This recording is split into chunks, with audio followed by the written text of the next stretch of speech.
ജീവന്മാരുടെ പോരാട്ടം എന്ന് പറയാം. ഇതാണ് ശരിക്കുള്ള സിനിമ, അല്ലാണ്ട് അടിയും ബഹളവും അല്ല. ഒരു പോരാട്ട വിജയത്തിൻ്റെ ഒരു കുട്ടിയെ കണ്ടുപിടിക്കാനുള്ള അവസാനം വരെയുള്ള പോരാട്ട വിജയമാണ്. മഹിമ നമ്പ്യാരൊക്കെ ഗംഭീരമായിട്ട് അഭിനയിച്ചിട്ടുണ്ട്.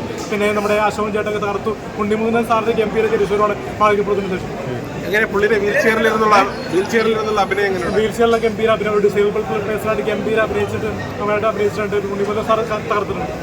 എന്ത് ജോണറാണ് ഇതൊരു അതിമാനുഷിക ശക്തിയുള്ള ഒരു വിന്നറി പെർഫോമൻസ് ആണ്, ഒരു സൂപ്പർ ഹീറോ പെർഫോമൻസ് ആണ്. എനിക്ക് തോന്നുന്നു കുറേ കൂടെ ഇൻവെസ്റ്റിഗേഷൻ ഡീറ്റെയിലിംഗ്, പ്രത്യേകിച്ച് ടെക്നോളജി ആസ്പെക്ട്സിൽ കുറേ ആർട്ടിഫിഷ്യൽ ഇൻ്റലിജൻസ് ആണെങ്കിലും ഇപ്പോഴത്തെ സൈബർ സെൽ യൂസ് ചെയ്യുന്ന സംഭവങ്ങളാണെങ്കിലും അതിൻ്റെ ഇടയിൽ വരാവുന്ന കാര്യങ്ങൾ, ഇറ്റ്സ് നോട്ട് ജസ്റ്റ് ഒരു ഇൻവെസ്റ്റിഗേഷനിൽ നാച്ചുറലി വരാവുന്ന എല്ലാം ഉണ്ട്. ഈഗോ പ്രോബ്ലംസും അത് കൊണ്ടുവരാവുന്ന എല്ലാ കാര്യങ്ങളും അതിനകത്ത് വന്ന പോലെ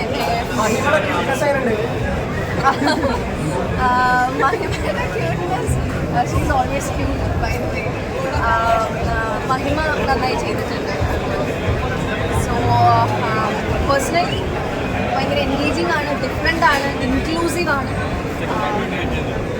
obviously second part. And also I think ഈ വെക്കേഷനിലൊക്കെ കുട്ടികൾക്കൊക്കെ, പ്രത്യേകിച്ച് അയാൻ എന്ന് പറയുന്ന ക്യാരക്ടർ, റിയാൻ എന്നാണ് നമുക്ക് ശരിക്കുള്ള പേര്, റിയാൻ അതിൽ ഭയങ്കര നന്നായി ചെയ്തിട്ടുണ്ട്.